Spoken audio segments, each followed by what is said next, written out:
안녕하세요. 참 오랜만입니다. 좀 잠잠해지나 싶었어요. 잠잠해지가 싶었는데 어김없이 다시 등장을 했습니다. 소위 사찰 땅밟기, 불교의 신성해서 어제 오늘의 문제만이 아니죠. 앞으로도 이게 이런 일들이 계속 발생될 것 같은 그런 우려가 듭니다. 오늘 그래서 이 문제를 한번 다뤄보도록 하겠습니다. 오늘 함께 해주실 분은 굉장히 모시기 어렵죠. 사실 또 언론에서도 계속 이야기가 되었던 부분입니다. 정말 어려운 자리인데 이렇게 흔쾌히 나와주셔서 정말 고맙습니다. 우리 우선 손원영 교수님 먼저 소개 올리겠습니다. 안녕하세요. 네, 안녕하세요. 초대해 주셔서 감사합니다. 별 말씀이요. 잠깐 우리 불자 여러분들께서는 굉장히 많이 알고 계시리라고 생각을 합니다. 혹시 모르신 분들을 위해서 잠깐 소개를 하자면 우리 손원영 교수님은 현재는 지금은 교수직을 가지고 계시질 않아요. 서울기독대학의 교수님이시고 또 가나안교회의 성김이 그러니까 성직자 목사님이시죠. 네, 그러시죠. 그래서 근데 이제 우리 불교계에 우리 손원영 교수님이 알려지게 된 계기는 저는 이제 2016년 김천의 그 개신사 개운사 개운사의 그 법당 훼손 사건이 좀 있었는데 그 법당을 복원을 하기 위해서 모금운동을 하시다가 그 학교에서 이단으로 몰려서 파면을 당하셨어요. 지금 그래서 이제 파면 당한 지가 그 보도를 보니까 1343일째 이렇게 계속 되고 있는데 법원에서 승소 판결이 났었죠? 예, 맞습니다. 근데도 아직 복직을 못하고 계세요. 그리고 이번에도 마찬가지였죠. 이번에 남양주 수진사에서도 방화 사건이 있었는데 그래도 기독교에서 어떤 책임 있는 신분을 가지고 계신 분이 불교계에 사과를 하고 기독교계의 참여를 촉구하는 SNS를 남김으로써 언론들이 상당 부분 이렇게 받아서 쓰고 우리 교계 언론들도 많이 보도가 된 걸로 알고 있습니다. 자, 다시 한번 고맙다라는 인사를 전해드립니다. 별 말씀이요.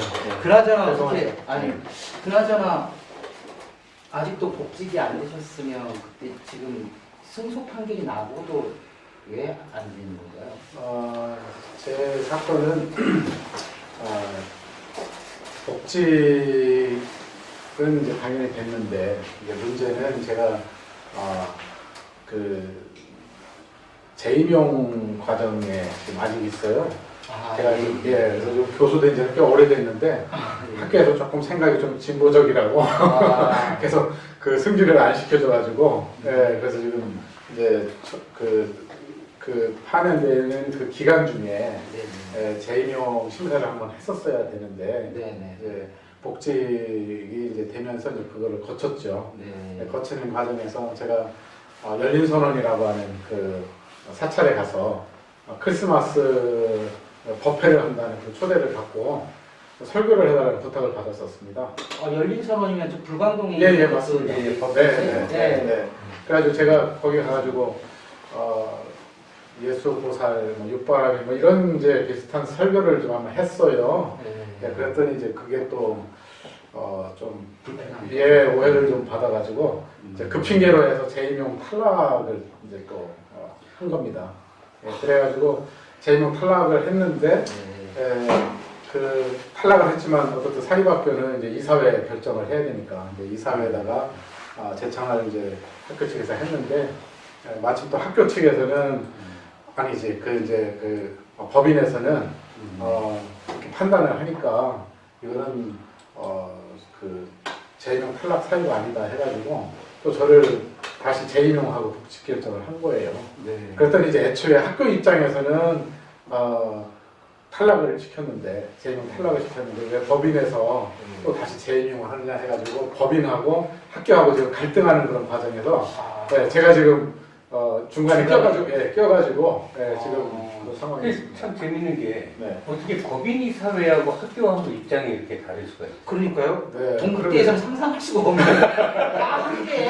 함께 조계종과 붙어서 예. 저희들 네, 주기로 그게 해서 말씀하신 게 거의 모든 사립학교의 일반적인 룰인데 네. 저희 학교는 지금 약간의 우리 총장님이 좀 힘이 좀 세십니다. 그래가지고 네, 그래서 지금 그런 약간의 갈등을 하다 보니까 제가 중간에 껴가지고 총장님도 분명히 이사회 당연직 이사로 저희 학교는 당연직 이사는 아니고요. 아닙니다. 예. 그렇지만 총장도 어쨌든 법인 이사회의 고용인이니까 네. 그래서 이사회의 룰을 따르지 않을까 네. 그렇지만 어쨌든 당분간 조금 좋은 소식도 들릴 것 같네요. 일단은 그렇죠. 법인이 학교 이게 주인이죠. 주인이니까 그렇죠. 어쨌든 더 큰 힘을 맞습니다. 우리 손흥민 교수님에게 손을 네. 들어주고 있는 경우에 그렇죠. 밖에서 봤을 때는 학교를 잘 모르는 사람 네네. 이게 오히려 법인이 사회의 결의사항을 갖다 총장이 따르지 않으면 총장이 파면감 아닌가요? 원래는 그렇게 그 파면감인데 지금 저희 학교에 지금 특수 상황이 좀 있습니다. 그래가지고 지금 이사회가 약간의 좀 문제가 있어가지고 성원이 좀 부족해서 모이지 못합니다. 그래서 아마 그 틈을 타가지고 우리 총장님이 이사장님한테 좀 이번 기회에 목소리 한번 내봐야 되겠다 그렇게 생각하고 계신 것 같습니다.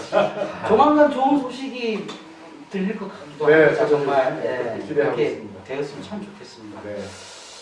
어쨌든 그 불교계 그런 이제 기독인들의 불미스러운 일로 저희들 입장에서는 지금 불교계 입장에서 아마 그런 심정일 것 같아요. 저는 이제 가만히 있는데 누가 네. 와서 이렇게 네. 탁 때리면 네.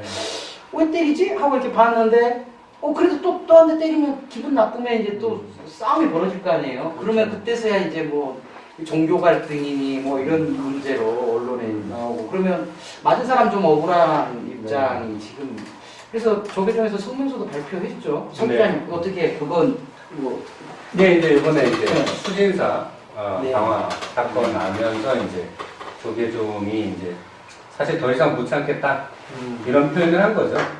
근데 이게 참 떼는 생각도 사실 좀 있는 부분이 있고 거기다가 지금까지 어떤 뭐 땅 밟기다, 뭐 불상 훼손이다, 뭐 이런 경우들이 많았지 않습니까? 특히 어느 사찰 같은 경우에는 뭐 750기에 되는 불상을 훼손하는 사건도 있었고요. 네. 이런 사건들 속에서도 계속 반복적으로 일어나고 실제로는 뭐 2천만 불자를 다 개신교화 시키겠다고 선교단까지 꾸려져가지고 뭐 활동하는 일도 있고 이런 상황이죠. 여전히 제가 최근에 네. 종교평화 관련해가지고 네. 논문을 좀 썼어요. 예. 그래서 그거 하면서 이제 리서치를 좀 했는데 동국대학교 불교문화대학원인가 네. 대학원에서 석사 논문을 한 분이 쓰셨더라고요. 제 기억에 맞는지 잘 모르겠습니다. 홍정기인지 홍진기인지 그런 분이 이제 석사 논문을 쓰셨어요. 그 제목이 개신교 회불 사건과 관련해서 아주 이거 좁혀가지고 써서 제가 이제 흥미롭게 그 논문을 읽었습니다. 그랬더니 그 논문을 제가 일단 100% 신뢰하는 입장에서 말씀을 드리면 그 논문에 따르면 1993년부터 2017년까지 24년 동안 23년이죠? 네, 24년 동안 24년 1993년부터 2017년까지 그러니까 YS 정부부터 시작해서 박근혜 정부 때까지 24년 동안에 개신교인에 의해서 회불된 사건이 407건이 있더라고요. 제가 처음인데요. 처음이시죠? 이거 잘 몰라요. 네, 저도 처음 들었습니다. 네. 그래서 제가 그거 보면서 깜짝 놀랐어요.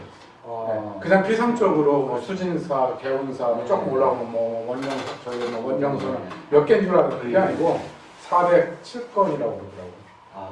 그런데 재미난 거는 보통 이제 YS, DJ, 노무현 정부까지는 보통 한 60건, 70건 뭐 이런 식으로다가 있었다가 이명박 정부 때 194건이 이명박 정부 때 이명박 정부 장로 역시 네.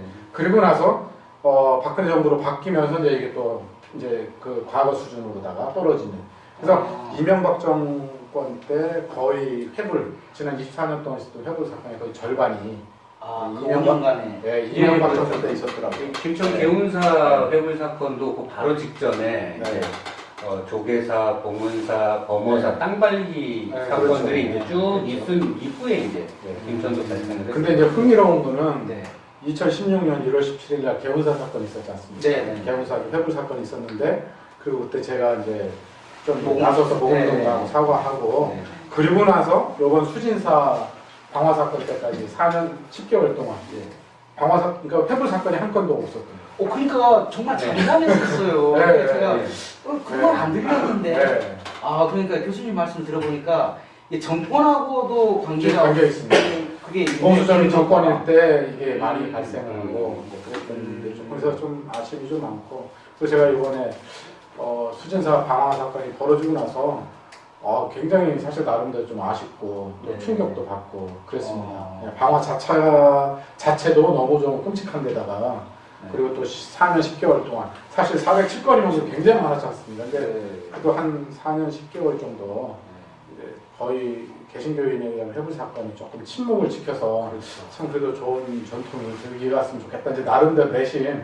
욕심을 좀 갖고 있었는데 그런 일이 벌어져서 참 근데- 너무너무나 유감스럽게 생각을 하죠. 근데 지금까지 한 4년여 동안 거의 발생하지 않았지 네. 않습니까? 네. 근데 이번에 이렇게 발생한 그분 보면 제가 보기에는 이제 치유를 받아야 하실 분이지 네. 그게 뭐 어디든지 그런 분들은 한 분씩 있잖아요, 사회에. 그렇죠? 아니 그게- 근데 그렇게 지금까지 몰아왔죠. 네. 저는 개인적으로 그분이 진짜 그런지 아닌지는 잘 모르겠고요. 네. 다만 어느 종교든지 광신자는 다 있으니까 예, 어느 종교든지 그러니까 그거 자체는 그렇다 치더라도 왜 하필이면 계속 개신교에서 회불 사건이 일어나느냐는 이거죠. 예. 근데 그래서 저는 저는 이게 거기에 조금 더 주목을 해서 이거는 개인 한 사람의 일탈의 문제가 아니고 그것 때문에 뭐 예, 네. 이거는 개신교 자체가 뭔가 잘못하고 있다. 아. 저는 그렇게 지금 보고 있는 거죠. 아. 이거는 아니다. 이거는 기독교 정신도 아니고 이거는 예수의 가르침에 따라서 한 것도 아니고 이거는 철저하게 잘못된 거다. 예, 좀 그렇게 생각합니다. 그럼 그런 이제 교수님 말씀을 이제 들으면 일부 교회가 이러한 행태를 또 조장하거나 또는 방조하거나 이런 일들이 실제로 있습니까? 그렇죠. 아. 그렇죠. 예, 있죠. 그래서 얻는 이익이 뭐예요? 근데 불교의 글쎄 이익이라기는 좀 뭐하지만 네. 자기들의 어떤 종교적인 확신에 의해서 그렇게 하는 거니까요. 네. 종교적 예, 그러니까 정말 자기는 성경에 따라서 그렇게 회부를 했다고 믿는 거예요. 왜냐면 우상을 파괴했다. 예를 들면. 아, 그래서 예. 신이 축복을 하겠다? 뭐 축복까지는 아니지만 또 신의 말씀에 나는 순종했다. 그런 거에 대한 자부심 뭐 이런 거. 나 외에 다른 신을 섬기지 말라는 어떤 그런 그렇죠. 십계명에 따라서 예, 이게 이제 그 미신 우상 뭐 그렇죠. 우상도 우상이라고 그렇죠. 보고 그렇죠. 네. 이 전제가 지금 중요한 점을 말씀해 주셨는데 네. 불상을 어떤 존중해야 될 타종교의 상징으로 이해하는 것이 아니라 그렇습니다. 저것을 타파해야 되는 우상 숭배다라고 아, 처음에 입문부터 계속해서 교육해 왔기 때문에 거기에 대한 가치, 스스로의 가치 판단을 상실해 버려요. 그래서 그걸 갖다가 이제 내면화시키는 겁니다. 그러면 십자가는 예전에 형틀이었잖아요. 형틀. 그럼 정기의자도 당시에 정기 있으면 정기의자한테도 숭배를 해야 되는 거 아니에요? 예수님 만약에 정기의자에 돌아가셨다면 그런 게 우상 아닌가요? 어떻게 봐야 되지? 우상이라는 개념을 우리 부처님이 우상이면 십자가도 우상이지요. 형틀인데. 아니 좀 다른 개념인데 그건 굉장히 어떤 기독교에 대한 오독이라고 생각이 아니 들고요. 총으로 쏘면 총에 대한 숭배를 해야 되는 건가요? 그건 아니잖아요. 사실은 이제 우상이라는 게 뭔 개념입니까? 기독교 쪽 종교 역사를 봐도 예컨대 이제 그 정교 쪽 같은 경우에도 뭐 이콘이라든가 각종 종교 상징들이 많았습니다. 그러다 어느 순간인가 그것도 우상 숭배이고 그렇다고 가지고 또 파괴 운동이 또 강렬하게 일어나게 돼요. 그래서 지금 또 개신교 쪽 같은 경우에는 어떤 가정이나 아니면 이제 예배당에서의 어떤 종교 풍물을 주지 않죠. 그래서 이렇게 어떤 그 가톨릭 성당을 가게 되면은 거기에 어떤 있는 뭐 성모 마리아 상이라든가 이런 부분들을 갖다가 굉장히 불편해합니다. 그렇습니다. 아 그래요? 이 같은 네. 하나님 네, 같은 그리스도교 전통에서도 예. 네, 크게 세 전통이 있지 않습니까? 있어요. 가톨릭 교회하고 그다음에 동방정교회하고 아, 동방. 그다음에 이제 개신교. 물론 개신교는 이제 가톨릭교로부터 나왔으니까 엄밀하게 따지면 뭐 두 개라고도 볼 수 있는데 어쨌든 현상적으로 보면 이 세 가지가 있는데 가톨릭 교회하고 동방정교회, 러시아 정교회나 이쪽 그 정교회 계열은 그래도 이콘에 좀 더 호의적이죠. 이콘이 뭡니까? 예. 이콘? 이미지라고 하는 성상. 그 그리스 말인데 네. 성상이죠. 그래서 그 성상 이미지화된 어떤 그 성물들을 나름대로 존경을 하는 그런 전통이 쭉 있었는데 개신교는 이제 이 전통에 대해서 조금 비판적인 어떤 시각을 가지고 나왔던 게 있어요. 그러다 보니까 그 가톨릭 교회나 정교회가 갖고 있는 그 이콘 신앙을 좀 뭐라고 해야 되나 이게 너무 지나치니까 그 마치 예컨대 얘기한 이콘이다 그러면 여기에 완전히 그냥 푹 빠져가지고 이게 신기화돼가지고 이거를 가지고 있으면 내가 막 병이 낫는다든지 이걸 갖고 있으면 내가 안전하다든지 마치 근데 한국의 그 부적 개념처럼 그렇게 이제 이해를 하니까 이건 잘못된 신앙이다. 이제 이게 사실 본래의 모습인데 그게 출발은 이제 그렇게 된 거죠. 이게 가톨릭 교회가 중세 때 너무 이걸 강조하니까 나쁘지는 않은 것 같은데 나쁘지 않은 거죠. 개혁과 그건 좀 이해가 가죠. 그 이콘이 요즘 영어의 아이콘. 그래요? 어떤 상징. 그렇구나. 이게 혹시 영웅시하는 교회나 이런 건 없죠. 저희들이 이런 행위를 하시는 분들을 교회 내에서 어떤 뭐 보호해주고 또 뭐 그런 것까지 가는 건 아니죠. 그렇죠. 저도 그것까지는 믿고 싶지는 않았는데, 근데 그 기독교 신앙 자체에 그렇게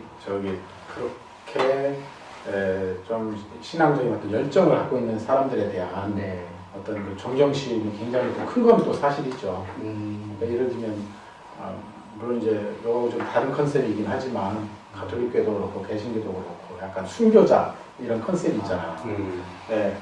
그런 맥락에서 순교 뭐 이런 것들이니까 그 이야기는 하나님을 위해서 내가 순교 희생을 한다. 또 하나님을 위해서 내 목숨을 내놓는다. 또 신을 위해서 막 전쟁을 한다. 이런 거에 대한 교리나 그러니까 그런 게 기독교 교리나 어떤 사상에 맞는 그 이론이나 이런 건가요? 순교라는. 지금은 그런 말들이 크게 강조되지는 않은데 이제 과거에 그런 전통들이 좀 있었던. 전쟁하고 이제 십자군 전쟁 이런 거 할 때. 그런 잔재의 모습들이 그런 것도 있을 수 근데 있겠네요. 우리는 이제 그 외신 보도를 통해서 이제 테러를 일삼는 이슬람 원리주의에 대해서 굉장히 원리주의 경계를 하거든요. 그런데 한국 사회에서 특히 불교에 대해서 해코지를 하는 이런 극단적인 근본주의 개신교 신학에 대해서 아니 형태만 다를 뿐이지 저게 이슬람 근본주의와 무슨 차이가 있어라는 생각을 사실 불교인들이 많이 하게 됩니다. 그렇습니다. 이 누적된 학습과죠. 그렇습니다. 그러니까 이제 나와 생각이 다름을 존중해야 된다라는 것을 이른바 가리키거나 내지는 어떤 이것이 기독교의 보편주의가 되지 않는 이유는 뭐가 있을까요? 이게 어떤 사람은 그 이른바 경제적인 문제 때문이다라고 그냥 간단하게 치부해 버리기도 하는데 제가 보기에는 한국의 기독교가 갖고 있는 특수성이 아닌가 그렇게 좀 애들로 좀 설명 좀 드리고 싶습니다. 세계 기독교의 전체로 봤을 때 한국 기독교의 소위 말하는 이런 보수적이고 더 나아가 근본주의적이거나 아니면 말씀하신 것처럼 원리주의적인 그런 형태의 기독교의 모습은 전체 기독교 중에 아주 적은 포션인데 그게 우리 한국 교회에 강하게 나타나는 거죠. 왜냐하면 외국에서 들어온 우리 개신교가 실은 좀 진보주의적인 개신교로 들어온 게 아니고 아주 보수주의적이고 근본주의적인 그런 그 기독교가 선교사들에서 그렇게 되다 보니까 그게 기독교의 전통이 되어버린 거예요. 그러니까 소위 말하는 이제 서양의 기독교는 소위 말하면 근대성이라고 하는 이 큰 물줄기를 한번 넘은 기독교거든요. 그러니까 막스라든지 또 프로이드라든지 니체라든지 소위 나름대로 아주 철저한 그 이성적 소위 말하는 비판 이성을 한번 거쳤기 때문에 기독교가 그 함부로 미신화된다든지 이런 거에 대해 굉장한 그 저항이 있거든요. 예. 그런데 한국에 들어오는 그 기독교는 그런 소위 말하면 비판 이성을 거친 소위 근대적인 어떤 이성을 거친 기독교라기보다는 그 이전에 소위 정통 신학이라고 불리우는 그런 것들이 선교사들에서 한국에 들어오고 그게 한국에 묘하게 이제 정통 어떤 메인 어떤 주류 기독교가 되다 보니까 그런 게 아닌가. 그렇게 굉장히 생각합니다. 설득력 맞는 네. 이야기. 그러면 그 외국에 미국이나 예. 다른 나라의 어떤 이 신교들 개신교계가 다른 종교의 어떤 상징물들을 갖다 훼손한다든가 네. 이런 사례가 거의 있습니까? 없죠. 우리만 갖고 있는 아주 특수성이라고 할 수 있죠. 네. 그렇구나. 네. 뭐 기독교계 지도자 되신 분들이 이 부분은 진짜 잘좀 네. 그래서 사실은 제가 페북에다가 이거는 기독교 목사들이나 대학에 있는 네. 신학 교수들이 잘못한 거다라고 하는 이유가 세계 기독교의 보편적인 그 모습으로 봤을 때 이렇게 가르치는 그 나라가 거의 없는 것이죠. 실제로 한국의 신학교도 굉장히 비판적이고 교수들이 나름대로 공부도 네, 다 네. 나름대로 열심히 하고 네. 그렇게 하거든요. 근데 이상하게 교회 현장에 가면 목사들이 가르치는 거예요. 그건 제가 보기에는 목사들의 책임이 크고 특히 목사들을 가르친 신학대학의 교수들의 책임이 크다.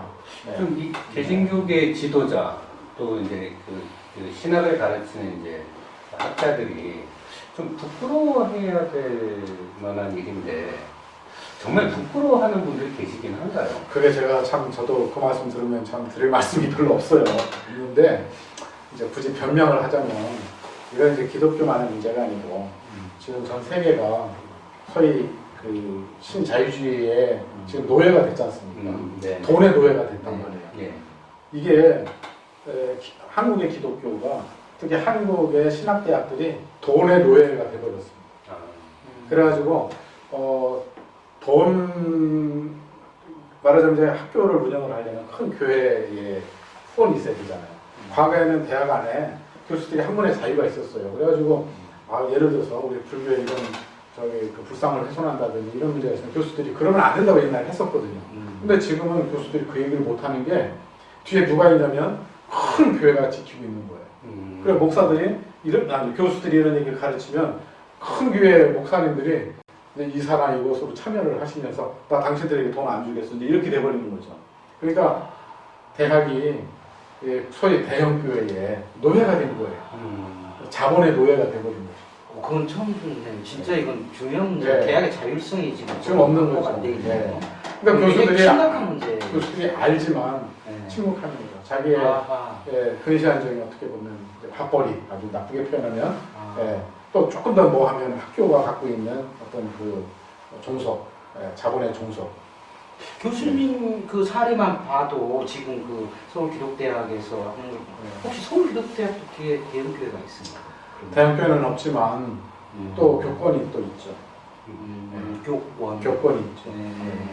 저 같은 경우는 그 교권에 뭐 아니오라고 했던 그런 케이스니까 이렇게 조금 이제 어려움 겪고 있는 경우이고 대부분의 학교들은 그 교권에 저희 불교계도 좀 비슷하지 않습니까?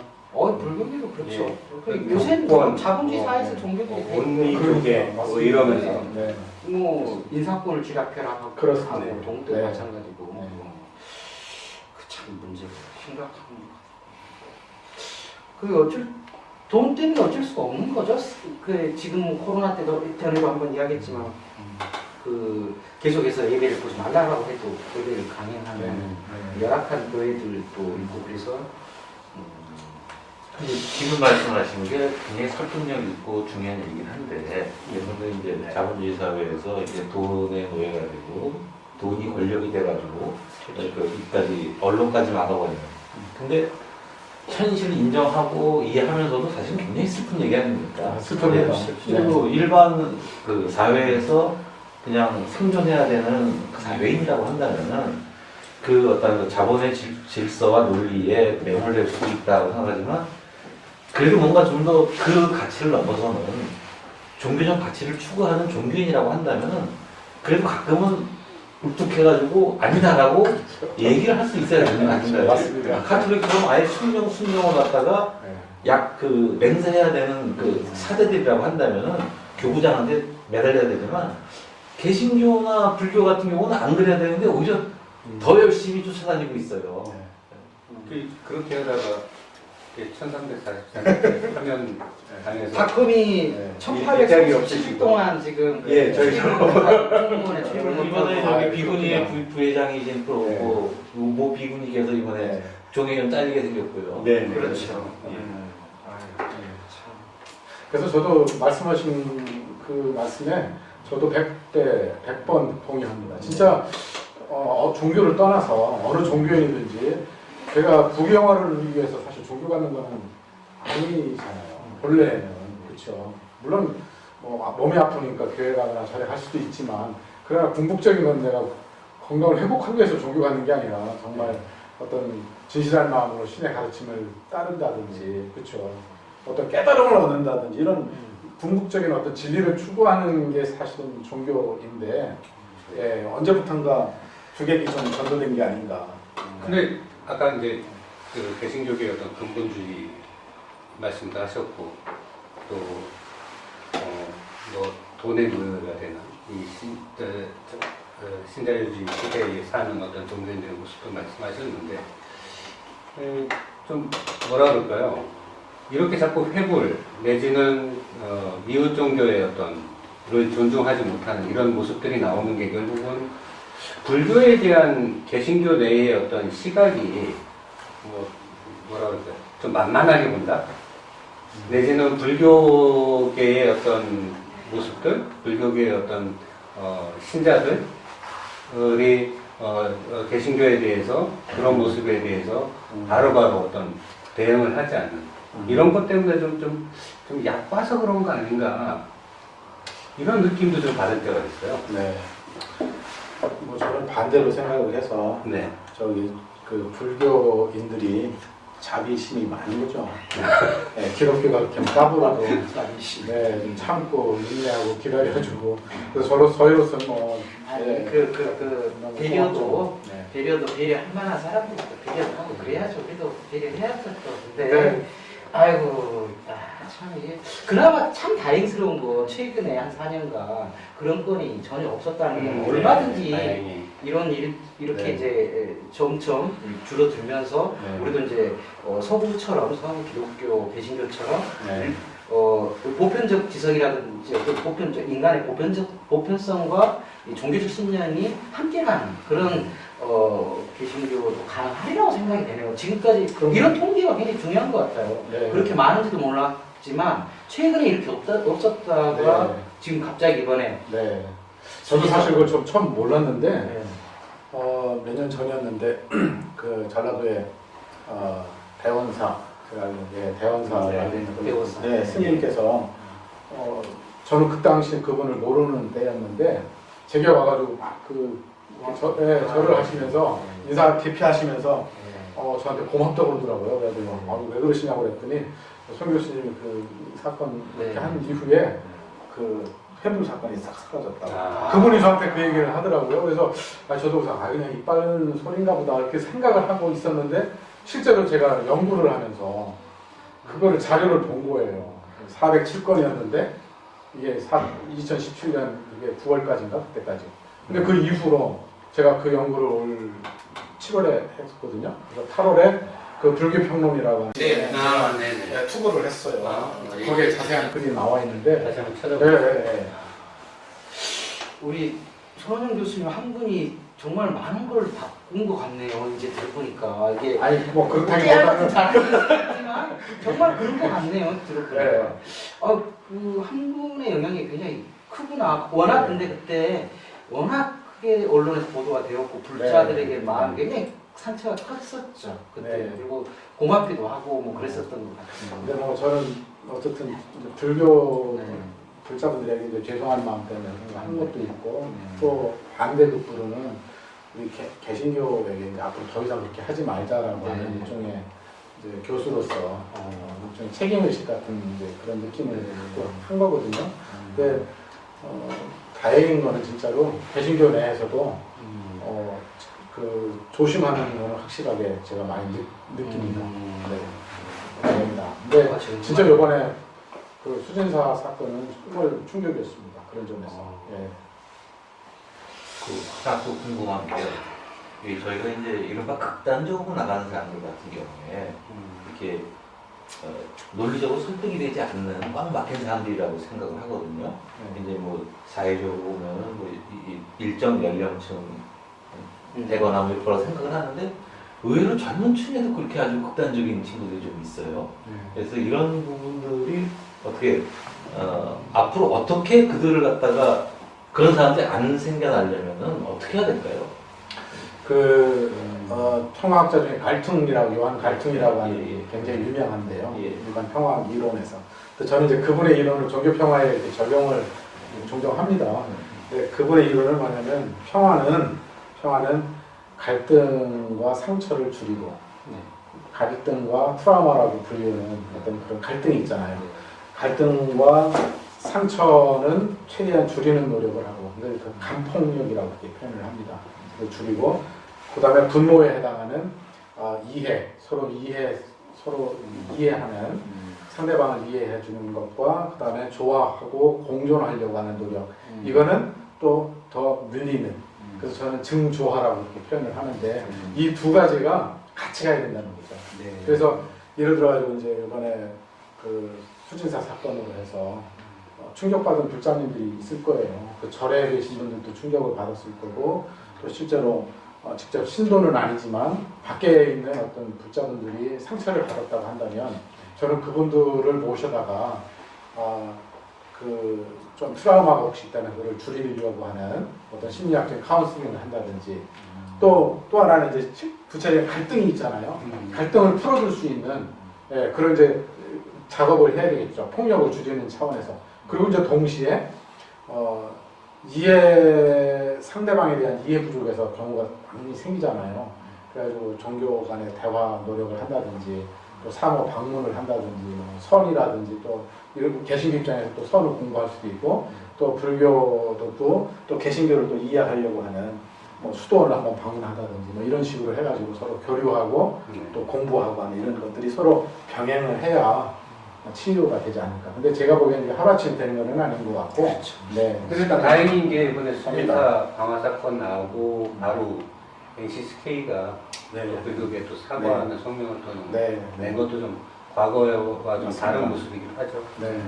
밑바닥 정서를 보면요. 예컨대 이제 개신교에서 타종교를 바라보는 시각이 이 전도의 대상이 대화의 대상으로 인정하지 않거든요. 이게 계속 누적이 되다 보니까 요즘 젊은 친구들 같은 경우에는 만났을 때 대화의 주제로 삼아서는 안 되는 걸 두 가지를 얘기를 하거든요. 정치적인 주제, 우파다파죠. 두 번째가 종교 문제예요. 그 다음에 그 결혼 상대자로서 특히 개신교인은 타종교인이나 아니면 무교인으로서 절대로 기피해야 돼. 대화가 안 통하고 내지는 어떻게 약속을 하고 그 관계를 맺더라도 결국에는 교회 자신의 신앙으로 끌고 가려고 하는 어떤 독선적인 모습이 있다. 네. 이게 이제 젊은 세대들 사이에서 이제 거의 보편적 상식이 돼버리는 것입니다. 이거는 결국에는 개신교가 타종교를 외면함으로써 스스로 고립되는 악순환의 고리라고 생각합니다. 맞습니다. 예. 맞습니다. 네. 이게 어떻게 이게 그러니까 이른바 불교나 타종교 입장에서 해결할 수 있는 문제가 아니에요. 예. 제가 그 한국 종교교육학회라고 그 학회에 제가 이제 임원으로 있고 오랫동안 관여해왔고, 그다음에 이제 교육부에 그 종교학 교육과가 된다고 있어요. 교양 선택 과목보다 10과목 중에 하나가 종교학 과목이 있는데 그 관련된 뭐 일에 조금 이제 관여도 하고 이제 그랬거든요. 근데 그분들하고서 저도 대화하면서 교수님들이나 학교에 계신 분들 또 공직에 계신 분들하고 얘기를 하면서 제가 먹히든 안 먹히든 막 주장하는 게 뭐냐면 지금까지 종교교육은 종립학계에서만 주로 이루어졌거든요. 불교에 의해서 세워진 학교라든지 아니면 기독교에 의해서 교회가 세운 학교라든지 소위 이제 종립학교라고 그러는데 종립학교에서만 주로 신앙교육을 시키기 위한 맥락에서 불교교육을 체풀이라든지 뭐 법회라든지 한다는 거예요. 근데 그건 이제 사립학교의 자주권 문제니까 거기에 대한 논란이 있어요. 뭐 해야 되냐 말아야 있는데도 그렇다 치더라도 제 주장은 뭐냐면 국공립학교에서 저는 종교학 수업을 해야 된다. 예. 종교학 수업. 예, 종교학 수업을 다양한 해야 된다. 종교들을 다. 그렇죠. 다 배울 수 있는. 예. 지금 일반 그 종교 기관에서 다른 종교 가르치는 건 사실 쉽지는 않습니다. 그렇죠. 우리나라의 공교육 시스템 속에서 특히 이제 고등학교 때 그거를 교양 선택 과목으로 할 수 있게 지금 10과목을 정해놨거든요. 그래서 국공립학교에서도 교장이나 또 여러 학부모님들의 의견을 좀 모아가지고 종교학 교재를 가지고 하면 되는 거예요. 이거는 굉장히 그 중립적인 그 교육이거든요. 종교 문화 교육이기 때문에. 그러니까 종교 교육이 그러니까 시간이 무슨 불교 시간, 기독교 시간에 학생들이 선택해서 가서 배우는 건가요? 아니면 그러니까 그거를 이제 학교에서 정하면 되는 거죠. 복수로다가 그런 선택할 수 있게 선택하고. 네. 그렇게 해서 저는 적어도 우리나라의 시민이라면 최소한의 종교에 관한 ABC는 좀 가지고 고등학교는 좀 졸업을 해야 우리 개신교 입장에서도 뭐 저기 신천지로 안 빠지고 정가문이 현상에 동조를 안 하죠. 근데 거기에 대해서는 조금 저는 견해가 다른 게 그 이른바 이제 그 종교의 균형 있는 입장에서 서로 치우치지 않는 종교교육을 한다라는 전제가 저는 성립할 수 없다. 이거는 이제 많은 부분에서 특정 종교에 경도된 사람들 경우에는 그건 중립적 입장을 이해하지 않을 것이고요. 두 번째는 지금의 사립학교가 우리나라가 이제 교육에 투자할 수 있는 재원이 없을 때 사립학교의 설립을 갖다가 인정해서 현재까지 오고는 있습니다만 지금 현재 거기 인건비라든가 운영비라든가 거의 국민 세금으로 지원이 되고 있거든요. 그 국민 세금으로 지원을 받는 하는 공적인 입장입니다. 그런데 이러한 그렇게 지원을 받으면서 실제로 자기 종교의 선교의 장으로서 어린아이들을 갖다가 세뇌시키는 기회로 활용하고 있거든요. 이 부분에 대해서 사실은 사회적으로 공론화시켜가지고 국가 지원을 받는 교육기관에서는 특정 종교의 선전 활동을 하지 못하도록 난 막아야 된다고 생각하는 입장이에요. 오히려 그 종교에 대한 교육이라든가 상식 부분은 오히려 학교 바깥에서 따로 해야 되지 않느냐. 지금 저는 그래서 사실은 군 종교 제도도 반대하는 입장이고 그다음에 종립학교에서의 종교교육 방식도 저는 좀 반대를 하는 입장입니다. 네, 저도 거기에 충분히 공감합니다. 그건 이제 논란이 되는 부분이고 그래서 종립학교에서의 종교교육은 아마 그런 방향으로도 많이 갔고 지금도 가고 있는 거예요. 근데 제 이제 주장은 종립학교는 그렇다 치더라도 국공립학교에서는 이거는 종교에 대해서 배우는 게 아무것도 없거든요. 그러니까 그 부분을 좀 이제는 좀 전향적으로 좀 했으면 좋겠는데 제가 알아보니까요. 대한민국에 고등학교 중에 종교학 과목을 하는 학교가 단 한 학교도 없습니다. 왜냐하면 말씀하신 대로 그런 걱정이 있으니까 학교에서는 못하는 거예요. 선택을 못하는 거예요. 그러니까 그게 너무 안타까운 거죠. 과목은 지금 정부에서 이렇게 개설을 하라고 해놓고 선택하는 학교가 하나도 없으니까. 그래서 사실은 이제 근대 시민을 양성하는 그 시민 교육의 장으로 해가지고 노동법이라든가 각종 계약 관계라든가 그렇죠. 지금 얘기한 대로 사회의 종교적 갈등의 문제가 된다고 한다면 어떤 종교에 대한 어떤 균형 잡힌 시각을 주는 것 이것도 시민 교육으로서 잡혀져야지. 맞습니다. 종교만으로 하는 건 문제가 있다. 그래서 제가 이제 종교학이라고 하는 표현보다는 그래서 제가 제안을 했어요. 어떤 그 공제에 계신 분한테 종교 평화로 하자. 적어도 종교 평화로 하면 종교 간의 이런 갈등의 이슈를 다루고 특히 지금 뭐 다문화 사회가 되는 그런 이제 상황에서 정말 특히 우리 같은 경우는 여러 종교가 공존하는 사회이기 때문에 이거를 좀 이해할 수 있는 종교 평화를 한번 해보자 이렇게 제안을 했는데 모르겠습니다. 이제 언제 이게 받아들여지고 할지 그냥 꿈꾸는 거죠, 제 입장에서는. 아유, 우리가 이렇게 이야기하는 시간에 계속 이렇게 이제 시간이 다 됐다는 시간을 계속 보내요. 너무 아쉽죠? 금방 간 것 같은데. 어떡하죠, 이걸. 일단은 이렇게 다음에 한번 교수님하고 이렇게 진짜 진지한 정말 이렇게 우리 토론회를 한번 우리 불교계 시민단체에서 주선을 해서 이렇게 이런 자리를 한번 마련하는 게 오랫동안 이야기도 좀 듣고 모시고 네. 그랬으면 참 좋겠어요. 어쨌든 뭐 시간상 오늘은 이 정도로 하고 우리 손원용 교수님은 반드시 이제 우리 토론회 한번 모실 것을 제가 이제 한번 약속을 좀 드리겠습니다. 자, 나의 자유는 항상 타인의 자유가 시작되는 곳에서 멈춰야 한다라는 이야기가 있죠.